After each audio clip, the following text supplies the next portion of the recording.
This kid, I'm never gonna let anything bad happen to him. Point me in the direction of any animal who needs my help and stand back. I will defend Busy Bee with my life.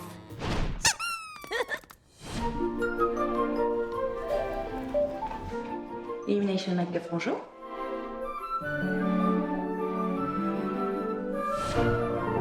When we were making the first movie, every 3 scenes, we would introduce a new character. There was this constant sense of discovery. And so when it came time to make the second film, we wanted to mirror some of the energy that we got from that constant introduction of new characters. We came up with these 3 storylines that were all happening simultaneously. We knew coming out of the first Pets that the main characters and that people really bonded to were Max, Gidget, and Snowball.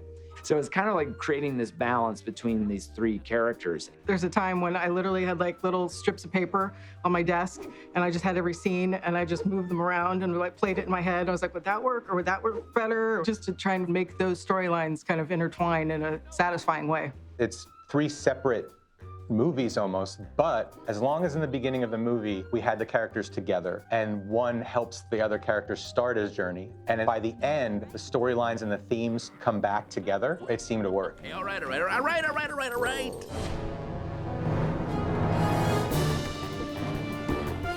Ears up. So this wild bunny who ruled the underworld of New York in the first film has now become the most pampered pet with the most adoring owner. I'm gonna go check the perimeter. She puts him in a superhero outfit. And for Snowball, he doesn't ever do anything 10%. He's in a superhero pajamas, he's gonna be a superhero. That's what he is from now on. Hello, citizens. Who is that? This little Shih Tzu named Daisy, who's voiced by the brilliantly talented Tiffany Haddish, comes looking for him. Daisy, let's go. Yeah! Finally, somebody's taking him seriously, and he leaps at the opportunity, so they go off on that journey. Their personalities/attitudes work well together because Snowball's this character is all ego. Let me know when you finish tooting your horn. And Daisy has this great ability to kind of keep him in line. And she's a strong character herself. The animators just go wild with Kevin's voice track. Super body powers activate. So you've got that adorable little bunny with this incredibly energetic comedic voice coming out of its mouth. In animation, a character's performance is 3 parts. It's 1 part voice actor, and 1 part animator, and 1 part editor, because you really choose the timing, how it sits with everybody else in the scene. Hey, Pops. I, working with the editor, will try to shape a performance from all the pieces we have. And when we record the actors, a lot of things can happen. Of course, we have the scripted lines from our writer, and then the actor brings something to it. Do any of you all know Captain Snowball? Kevin's a good example, always adds like a little something at the end of each line to kind of make it his own. First of all, I want to welcome White Thunder back from the washing machine. Later, we take all that great stuff and make something that works for us out of it. And henceforth will be known as Pink Thunder. Personally, I like the new look. It's a lot of creativity and it's a lot of responsibility to get that performance, because there's some actors that every take is so great that you're just like, I don't even know how to choose. Nobody cares. Gidget, what have you done? The movie's about facing your fears, and Gidget is in the middle of a very scary situation, but she handles it the only way Gidget knows how. She's like, I am gonna figure out how to deal with this, and I'm going to deal with it. This group of cats just happens to be a little, how do I put it nicely, cliquish, cultish, a little zombie-like. Growing up in New York City, there was always a cat lady in every apartment building. It's not like the cats were mean, it's just that apartment was the domain of those cats. You know, you'd hear sounds, and it was more your imagination than reality that this was a scary place. Buckle up, everyone. You know, they start one way, you know, as kind of dangerous and scary, and they end another way as heroes. So, you know, it kind of shows those 2 sides of cats. Somebody once said that animation is like making a statue, but from nothing, and you have all the clay and you're building it and building it and building it, whereas live action is you have a piece of stone and you're kind of chipping away. And so you still end up with a statue in the end, but it's just the process is completely different. Hey, what's going on? What I love about animation is that we can keep doing it until we are happy with it. If we shoot something live action we don't like, we're stuck with it because live action. Animation, you can keep at it. You can redraw in a way. It's a puzzle, and it's a lot of friends putting the puzzle together until it works.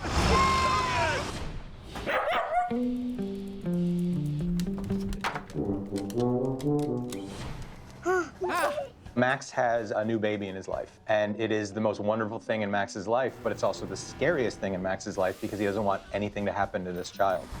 The journey for Max is really a journey of learning how to let go and let this little guy grow up. And when we arrived into the country, we just discovering the domesticated animals, but in another way. Max meets Rooster, voiced by Harrison Ford, voicing his first animated character ever. Name's not Chicken. Do I look like a chicken to you? He is tough, he is wise, and he is not suffering fools. You let all the sheep out. Rooster is really important because he's the character Max gonna have to meet to change his point of view.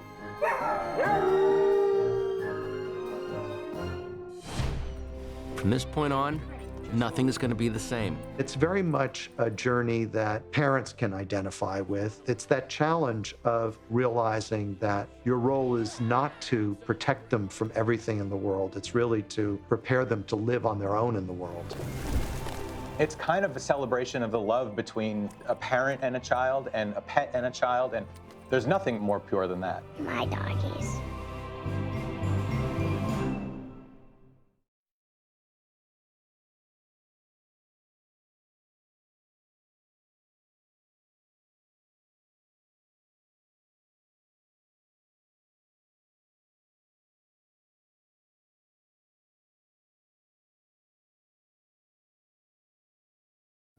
This is home base to all units. The package has left the building. Does anyone have eyes on him? Max has definitely opened up to the possibility that some humans could be really cool, and so that's kind of helped him grow. But then, of course, it's also made him very, very protective of the one human he likes. He's his little buddy. He's an example of the best that humanity has to offer as far as Max has seen so far, so he's got to protect that. Don't freak out my kid. Kid seems fine to me. Meeting Rooster definitely helps him grow, but he fights it every step of the way, which is where real growth comes from. We better get Rooster. No need for that. I can handle it. I think the change in Max is that he's able to let go a little better. I'm not so nervous around the farm or you or the turkey who won't stop following me. Gidget to Max is someone that he looks to for help in taking care of Liam. Busy bee, mommy's gotta go save daddy. I don't think he's too cognizant of her little crush on him, which is sad, because she's a really cool dog. He should know better.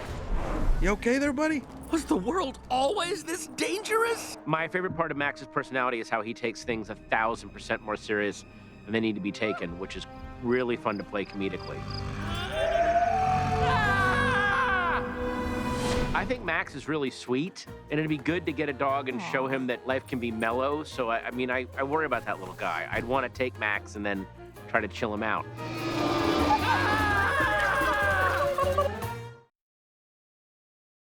Anybody comes in here looking for trouble? Oh, well, they gonna meet my partners. I'm talking about Paul and Order. How will I say that Snowball has grown? He doesn't have as big of a group around him to make him feel like the head honcho that he was in part one. It's a more intimate group. Well, at least we die together. Snowball needs the feeling that comes with being associated with being a superhero and really define what a superhero is, but the actions don't back up the need. Oof! My favorite quality of Snowball is the ability to backpedal and ramble his way out of certain things. You are jumpy. I meant, that's cool. Well, I think what makes Snowball so much fun to play is that he's making up for failing with just confidence, which is funny. I just rescued a tiger. No, I'm not even trying to brag. I'm just telling you what happened. If I was in danger, I would not look forward to Captain Snowball being my savior. I would want Snowball to be a part of it because there's something contagious about his spirit. You know, I'm be the first bunny with washboard glutes. Who's the best bunny in the whole wide world? The feeling that Snowball gets from his owner is one of love and compassion. And regardless of what you see on the outside, that's what he loves, that's what he wants. This is awesome! Wow!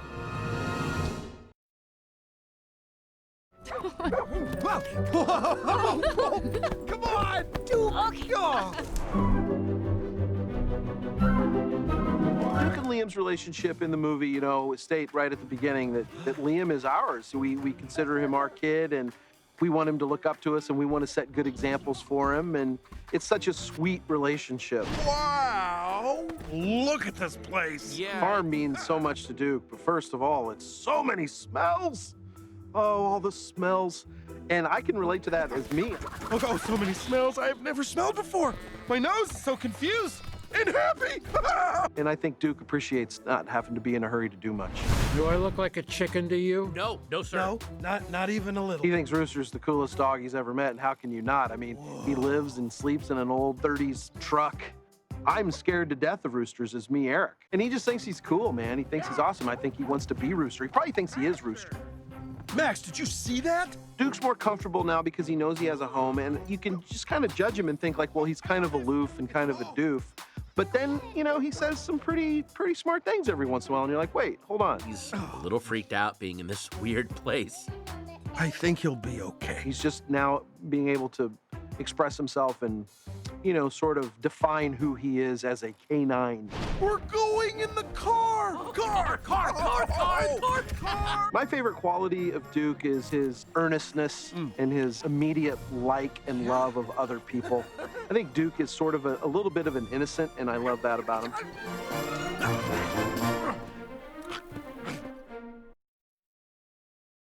Gidget, no. That's a bad dog. Bad cat dog. Blah, blah, blah, blah.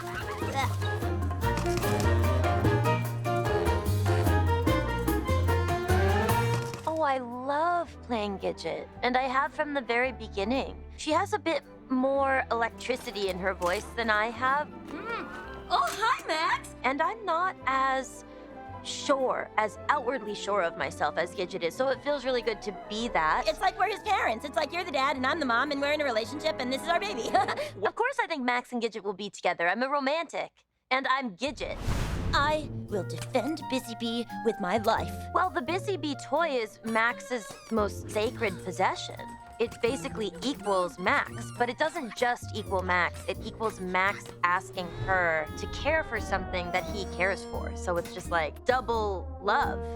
I need you to teach me the way of the cat. I think in this movie that Gidget's impersonation of a cat is almost better than cats themselves. So yes, I think she nailed it. I think she took it to another level. She's really on full blast all the time, and trying to watch her adjust into being a cat made me love her twice as much. You know, sometimes it seems like she likes to be a helper, but I think she really likes to be a hero. And she is. She is the chosen one.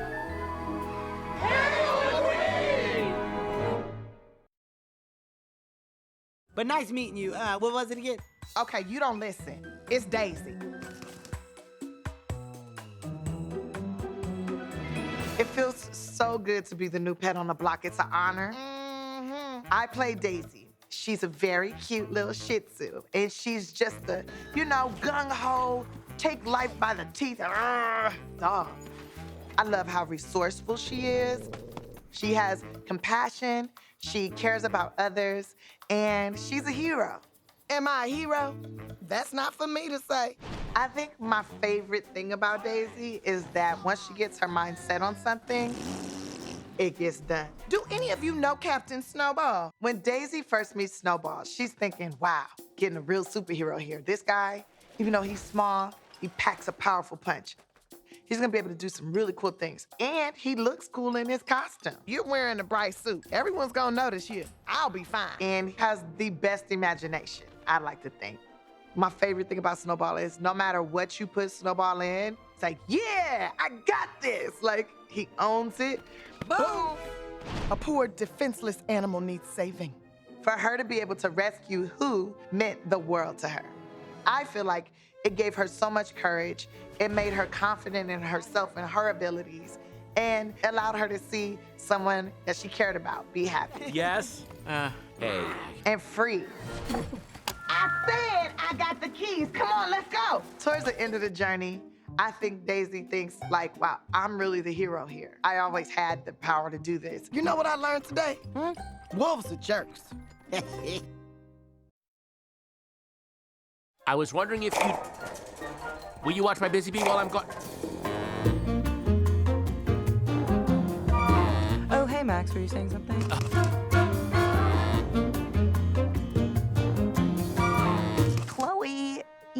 Chloe is a cat, and she has a very lackadaisical, AKA lazy, kind of way about her.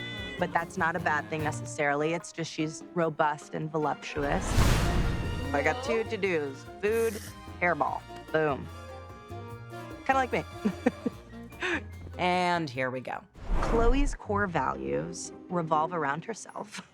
I don't judge her for her independence and her ways, so she's a feminist. Oh, sister, it's gonna get way weirder. She is somewhat sophisticated, so she will allow herself to open up to her animal pals. You see, dogs land like the clumsy oafs they are. Meanwhile, cats land on their feet. So I do think she's become more gracious in her love. My owner might have given me a little bit of catnip.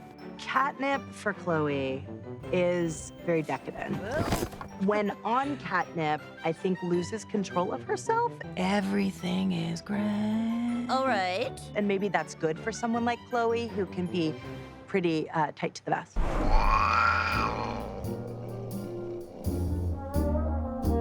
Are you finished? You have to kind of create physical comedy with just your mouth, and that is always my favorite part.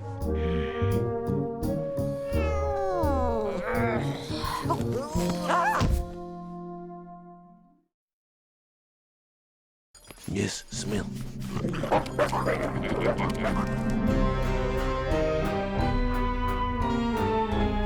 So Sergei is, I guess, a villain? Sergei is not a good guy. He's an Eastern European circus owner, and he doesn't love animals as much as other people.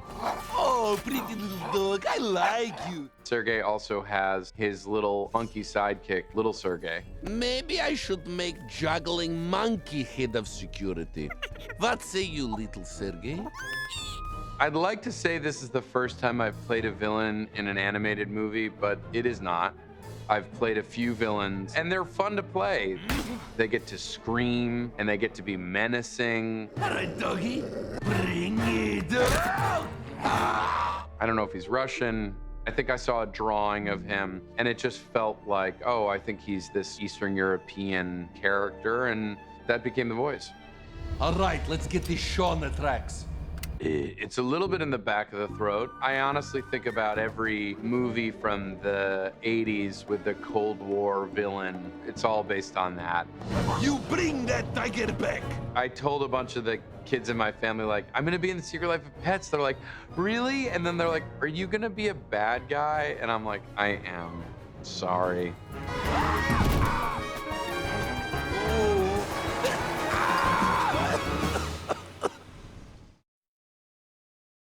Kate Hut! Puppy school is in session.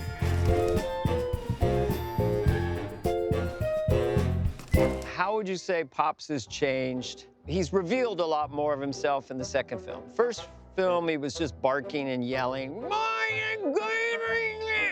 and this time he has a little puppy school and he's in charge. Hip, hip, hip. He's created this diabolical plot to make these puppies do evil things by wreaking havoc on their human owners.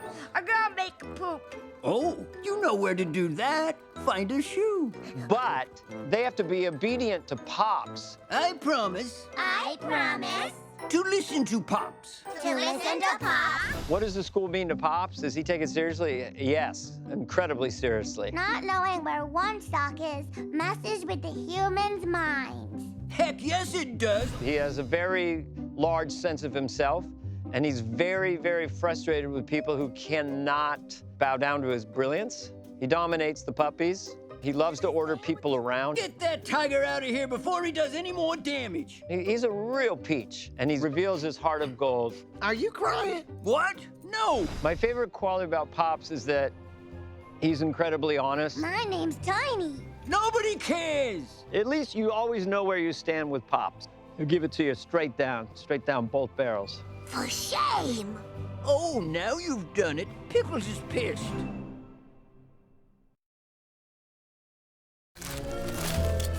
Well, he's not in this bag of chips. Over.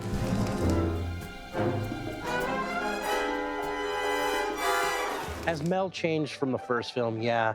He's learned a lot. He's been through so much. He's in a very different place. You know, he's in a real good place. No, Mel is insane. Mel's a little lunatic, and he's still a little crazy sausage hound. You're above that. He's crazy. He's running into a wall somewhere, and he's very happy about it. Seriously, guys, I think I broke something. My favorite quality of Mel, to being able to find the joy in absolutely anything, maybe. That's a pretty good thing. Okay, touch the butt to the cup. Mel helps Gidget with her cat lessons. Fetch. Yes! I don't know if the word helps is right, as much as he's there. He means well. He tries to help. We helped with the costume department. Whoa, Gidget, you look so much like a cat, it's crazy. Of all the pets in the movie, who would I want for my own? I mean, can I be selfish and say Mel? I mean, Harrison Ford's dog is pretty great. Cool, now turn me into a chinchilla. Can you do that? I think we should have other superhero pets. I think Mel should be a superhero. I think Mel should have a series of films, the origins of why Mel is crazy. Guys, I found treats! Oh, Mel. What, the cone blocking your view? It's got my name on the side.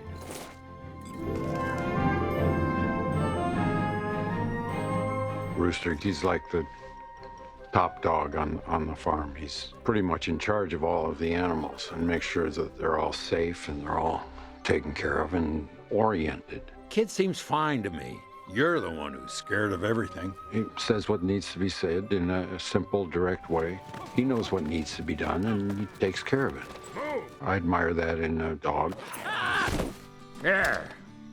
You're cured. Max is a neurotic mess, and Rooster takes pity on him and helps him straighten himself out, grow up, and then helps him, frankly, about how to be a dog.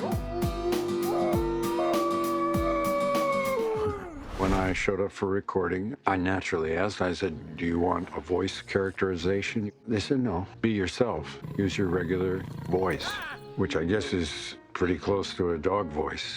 What's that kid doing in the cage? Something wrong with him? You got the fever? It was ridiculously easy. I mean, the fun of it is that the dog has a human voice. Mind your business, Turkey. They base the dog on me. Know how many electric cords I've chewed? 1.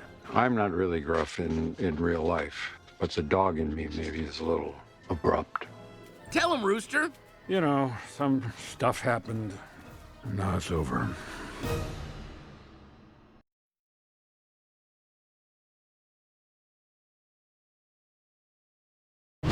I'm back! Don't worry, Max. I got this. Oh, hi there. I probably say this on every movie, but the 2 shorts that we have are 2 of my absolute favorite shorts that we've done. And I have to give a lot of credit to the filmmakers on each one. It was just so much fun working on this scale. It's a wonder how much story you can tell in a short span of time when you really need to. Super Gidget's origins was as an idea for a sequence in the movie, but then when we realized it didn't really have a place in the film, it was developed into a short with its beginning, middle, and end. I was directing the short along with Glenn McCoy. Boris and I worked really well together, but there's that distance because he's in Paris and I'm in the States. At every step, we would discuss on the phone and choose together between different options that we had. Basically, the idea is that we see Gidget, who dreams of being a superhero, and she spots squirrels abducting Max. I'll save you, Max. This short gives Gidget this opportunity to shine. She's this incredibly adorable, sweet character who really knows how to kick butt. The most complex scene was Gidget chasing the squirrels up the tree because we have so many different moving parts. The spinning vortex of the sky, there's a lot of really cool stuff to look at. The squirrels are brainless soldiers. They have very little personality, except when they are being defeated. Once they've been hit, they fly towards the camera. They look really dumb. It's a superhero story, but it's also a nightmare. So it's got to happen to all those phobias that your pet has to deal with.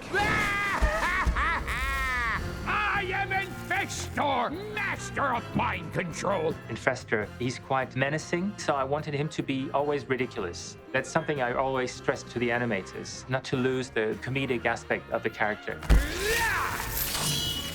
Get ready to play dead! Gilbert Gottfried's voice was in our head as we were writing the character. He really brought the essence of the flea to life.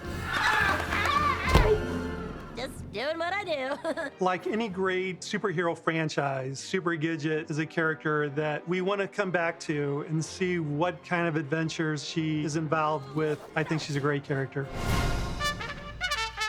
Minion Scouts just captures the Minions at their essence. Welcome to Badger Scouts.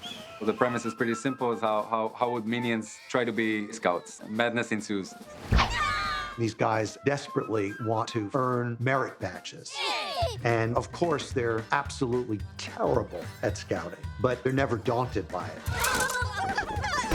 Working with the minions, you can try to make some new experience with them, but you also to respect their own personalities. I love the bit with the minions eating the berries because we go on a fantasy moment, which is fun. And they actually have some kind of hallucination. And it was a cool way to hook it up to the objective of the film, to get badges. And my favorite part is that you cut to reality and they actually roll in the mud. They try to get a badge no matter what, and the runner is that they try to start a fire. And at the end they do it, they actually succeed. The problem is that one of them lost it and he brought a bazooka. Looks like you finally earned me. The big challenge was the dam. When the dam explodes, we spent a lot of time on that shot of the wave and the minions floating. How'd it go? Here, you can have my sharing badge. Our producer, Red Hoffman, said if you get them to actually earn the badges, it'll be much more satisfying. So actually, if you notice, they earn a fire badge, which they definitely earned, a wilderness badge, which with the bear, the guy that got kidnapped definitely earned it. If you watch the short, you'll notice that they started 4 minions, and after the bear, there are only 3. He took him, and you don't know what happened to him. And then at the end, he makes a comeback on the bear. He actually domesticated him. That's kind of a fun way to end the short. You're incredible. Illumination is such a great studio because they give you so much freedom to tell so many different types of stories. Actually, my journey as a storyboard artist started with Illumination, and now I got to direct a short, so it's a dream come true and a great experience. I have a tremendous feeling of pride and satisfaction with these shorts.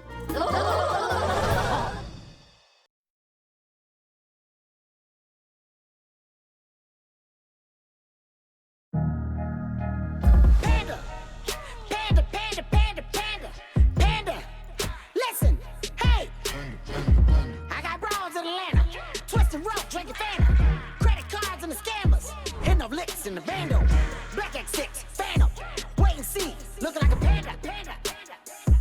Listen, 100 scammers, Black X6, Phantom, wait and see, panda, pocket swole, Danny, selling bar, candy. Man, I'm the macho like Randy. Snowball, I'm back. The Secret Life of Pets 2, rated PG.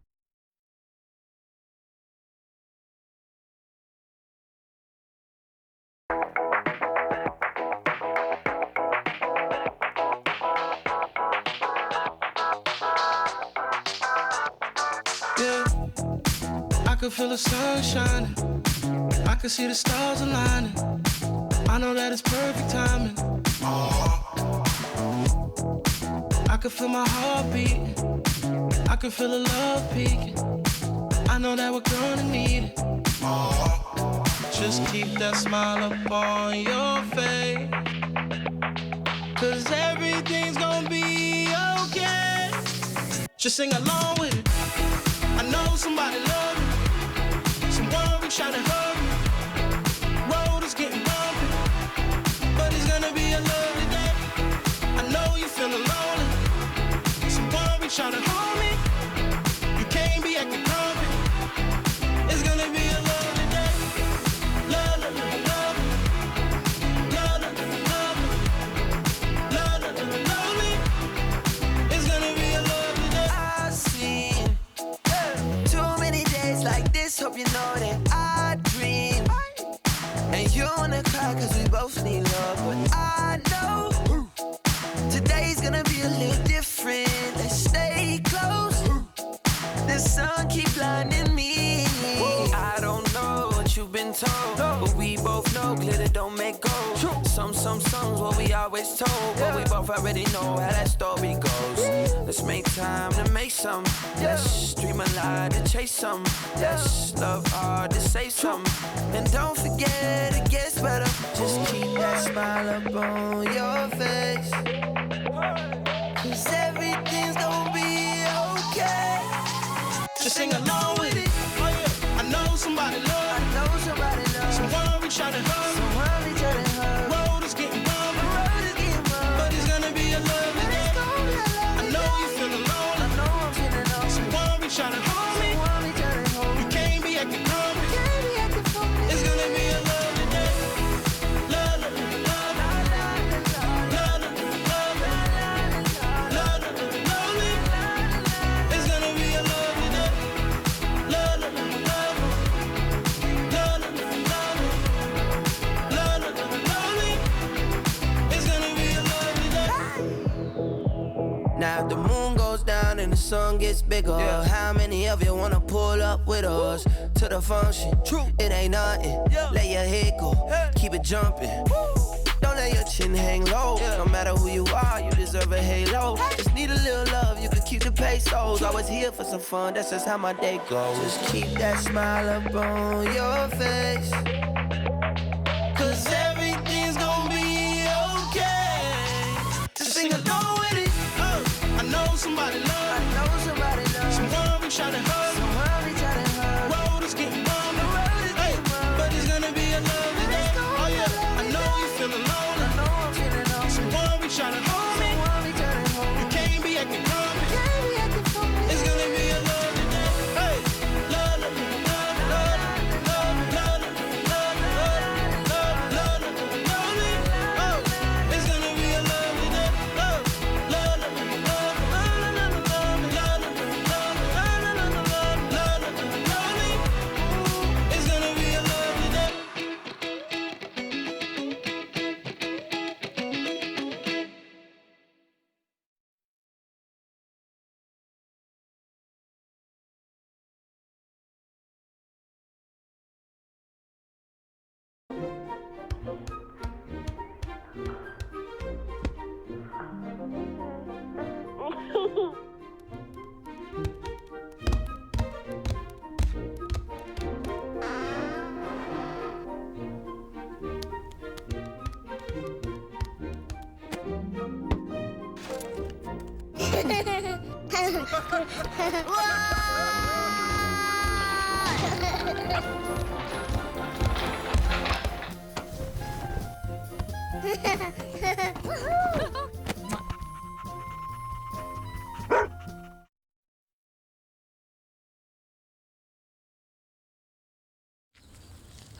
Hello, I'm Duke. And you are?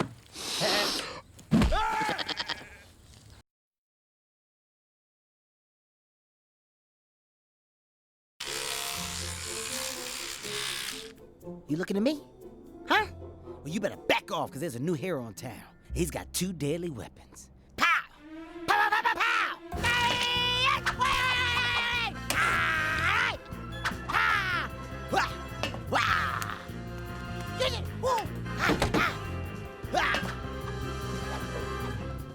Whee! Whee! Mama! Whee!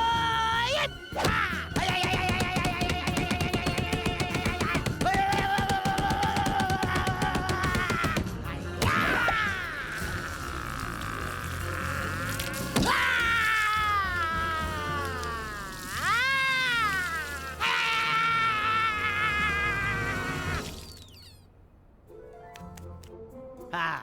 Ah.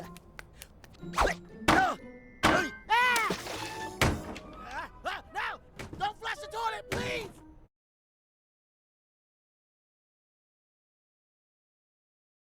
Hi, I'm Muffles, and I like to sniff butts.